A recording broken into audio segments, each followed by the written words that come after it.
পূজা করি, সেখানে ত্রিপুরা সুন্দরী হচ্ছে মেইন। তো এই ষোড়শী বা ত্রিপুরা সুন্দরী যখন আপনি পূজা করবেন, আপনি ধৈর্যশীল হবেন এবং ডিসিশন মেকার হবেন। কিন্তু ষোড়শী বা শ্রীবিদ্যা বা এই ত্রিপুরা সুন্দরীর পুজো করলে আপনার দেখবেন চিন্তা ভাবনা আপনার অ্যাপ্লিকেশনে পরিণত হবে, বা আপনি কিভাবে সেটা অ্যাপ্লিকেশনটা করতে পারবেন সেটা কিন্তু আপনার বাড়বে। আপনার বাচ্চার জন্য এটা খুব ভালো। এগুলো এগুলো আমাদের অনেক সময় না ব্লকেজ হয়ে পড়ে, তার ফলে আমাদের ইরিটেটিং মাইন্ড তৈরি হয়, এগুলো পুরো টোটাল খুলে যাবে।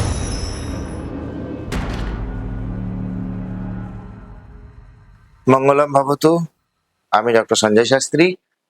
আজকে এই ভিডিওতে বলবো দশ মহাবিদ্যার চতুর্থ রূপ মা ষোড়শী। আপনারা আমার দশ মহাবিদ্যা সিরিজ দেখছেন, একদম প্রথম থেকে দেখে আসুন। কালী করেছি, তারা, ছিন্নমস্তা, এই ষোড়শী আমি করব। ষোড়শী আমি প্রথমেই যেটা বলবো, ষোড়শী কোন গ্রহের অধিপতি আগে এটা জেনে রাখুন। সেটা হচ্ছে বুধ। যে প্ল্যানেট বুধের অধিপতি হচ্ছে ষোড়শী, বা ষোড়শীকে কিন্তু আমরা ত্রিপুরা সুন্দরী নামেও ডেকে থাকি। যারা শ্রীবিদ্যা করেন বা শ্রীবিদ্যা শেখেন তারা জানেন, সেখানে কিন্তু এই ত্রিপুরা সুন্দরীকে আমরা মেন পূজার কাণ্ডারি হিসেবে পূজা করি, সেখানে ত্রিপুরা সুন্দরী হচ্ছে মেইন। যেমন যারা কালী বিদ্যা করেন তারা সেখানে কালীকে মেন রেখে সামনে রেখে পূজা করে যান, সেরকম যারা শ্রীবিদ্যা করেন তারাও কিন্তু এই ষোড়শী বা ত্রিপুরা সুন্দরীকে সামনে রেখেই তারা সাধন পথে নিমজ্জিত হন। যা এখন শ্রীবিদ্যা শেখার অনেক মানুষের মধ্যে একটা চাহিদা এসছে, যারা শ্রীবিদ্যা শিখতে চাইছেন বা শ্রীবিদ্যা জব করতে চাইছেন বা শ্রীবিদ্যার আসতে চাইছেন, অবশ্যই নিচে নাম্বারে আমার সাথে যোগাযোগ করতে পারেন। আমি ছোট ছোট ছোট ছোট ক্লাসের মাধ্যমে আপনাদেরকে বুঝিয়ে থাকি, তার সংকল্প পদ্ধতি, তার চ্যান্টিং পদ্ধতি, শ্রীবিদ্যা কিভাবে উপাসক আস্তে আস্তে হয়ে উঠবেন সেগুলো আমি আস্তে আস্তে শেখাই। আসুন আমি একটু মায়ের এই যে রাজেশ্বরী ত্রিপুরা সুন্দরীর যে রূপ সেটা একটুখানি আপনাদেরকে বর্ণনা করি। আমরা যখন এই ধ্যানে বসি বা আমরা যখন যোগে বসি, আমাদের তিনটে যে শিরা আছে আমরা সবাই জানি, ইরা, পিঙ্গলা আর সুষমা। এইটাকে আমরা জাগ্রত করি আমাদের চেতনাকে উপলব্ধি করার জন্য এবং আমাদের মনকে ধীর করার জন্য। এতে কি হয়, আমরা ডিসিশন নিতে পারি। প্রত্যেকটা মহাবিদ্যার ভিডিওতে আমি বলেছি যে কোন দেবতা পুজো করলে আমরা কি লাভ করতে পারি। তো এই ষোড়শী বা ত্রিপুরা সুন্দরী যখন আপনি পূজা করবেন, আপনি ধৈর্যশীল হবেন এবং ডিসিশন মেকার হবেন, এবং আপনার মুখের কথা আপনার কাজে প্রকাশ পাবে। কখন কি বলতে হবে, কিভাবে চলতে হবে আপনাকে, এবং কোথায় কি করতে হবে সেটা কিন্তু আমাদেরকে মা ষোড়শী শিখিয়ে দেন। তার চারটে হাত, জবা কুসুমের মতো তার রং, এবং ত্রিপুরা সুন্দরীর হাতে নানাবিধ অস্ত্র থাকে।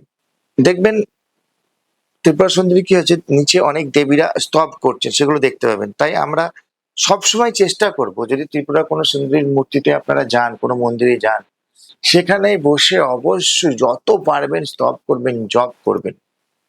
আর যারা শ্রীবিদ্যায় আছেন, যারা শ্রীবিদ্যার মূল কাণ্ডারি হিসেবে ত্রিপুরা সুন্দরীকে নিয়ে চলেন, তারা সঠিক প্রসেসে করবেন, না হলে কিন্তু অনেক কিছু অসুবিধা হতে পারে। শ্রীযন্ত্র একে সেটাতে করতে পারেন। আমি একটা ব্রেসলেট পরে আছি, আপনি দেখতে পাবেন। এইটাতে যদি একটুখানি দেখা যায় ক্যামেরা, তাহলে এটাতে দেখবেন একটা শ্রীযন্ত্র আঁকা আছে।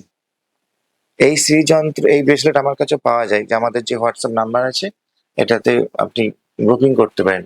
এটা আমরা নিজেরা খোদাই করে আপনাদের নাম গোত্র ধরে পুজো করে আপনার জন্য এটা পাঠাই। এতে কিন্তু আপনার ধৈর্যশীল পারে এবং ডিসিশন নিতে সুবিধা হয়, এবং আপনার মুখ খুব সাবধানী হয়, বুদ্ধিদীপ্ত হয়, যাতে করে আপনি সঠিকভাবে পথ চলতে পারেন। আপনি জীবনে যা কিছু করছেন তা কিছু যেন আপনি বাস্তবে রূপ দিতে পারেন। আমাদের এই যে থিঙ্কিং পাওয়ার আর অ্যাপ্লিকেশন, দুটো কিন্তু না ডিফারেন্ট জিনিস। আজকের দিনে যারা আমরা সফল মানুষ, তারা তাদের একটাই পথ, কিন্তু তাদের থিঙ্কিং পাওয়ারের সঙ্গে তাদের অ্যাপ্লিকেশনটা কোথাও মিশে গেছে। আপনি কিছু ভাবছেন, সেটা অ্যাপ্লিকেশন করতে পারছেন না, তাহলে কিন্তু আপনি সাকসেস হতে পারবেন না। কিন্তু ষোড়শী বা শ্রীবিদ্যা বা এই ত্রিপুরা সুন্দরীর পুজো করলে আপনার দেখবেন চিন্তা ভাবনা আপনার অ্যাপ্লিকেশনে পরিণত হবে, বা আপনি কিভাবে সেটা অ্যাপ্লিকেশনটা করতে পারবেন সেটা কিন্তু আপনার বাড়বে। আপনার বাচ্চার জন্য এটা খুব ভালো।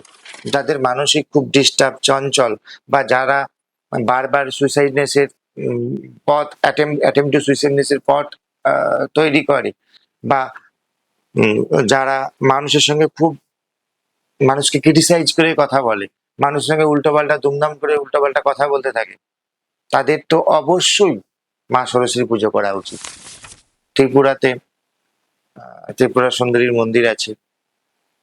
মায়ের এই যে গায়ের রং যে জবা কুসুমের মতো বললাম, তার যে সুন্দর বর্ণনা, মায়ের ধ্যান মন্ত্র আছে, বীজ মন্ত্র আছে, যখন আপনারা এগুলো জানবেন আস্তে আস্তে শ্রীবিদ্যা আপনারা করবেন বা যন্ত্র এঁকে আপনি বসে জব করবেন, তাতে কিন্তু আপনি বহু এমন নিজের মধ্যে এই যে ইরা, পিঙ্গলা, সুষমা, আমি যে শিরাগুলো বললাম, এগুলো এগুলো আমাদের অনেক সময় না ব্লকেজ হয়ে পড়ে, তার ফলে আমাদের ইরিটেটিং মাইন্ড তৈরি হয়, এগুলো পুরো টোটাল খুলে যাবে।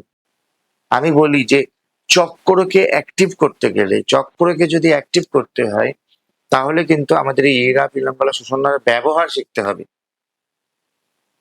আর এই ব্যবহার আমরা কিন্তু যেটাকে শরীরের মেন যে অংশটাকে নিয়ে করি, সেটা হচ্ছে আমাদের নোজ, নাক, যেটার মাধ্যমে আমরা ব্রিথিং, আমরা যে শ্বাস প্রশ্বাস করি নাক আর মুখ দ্বারা।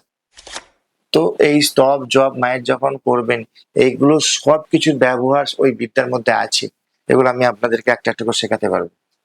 এই ত্রিপুরা সুন্দরীর মা রাজরাজেশ্বরীর যে সুন্দর রূপ আমি বর্ণনা করলাম, তার ছবি অবশ্যই আপনি বাড়িতে রাখতেই পারেন, পুজো করতেই পারেন। যে যে সব ঠাকুরের ছবিগুলো আমি অ্যাভয়েড করতে বলছি, সেগুলো কখনোই বাড়িতে রাখবেন না, কিন্তু এই ঠাকুরের ছবি রাখতে পারেন।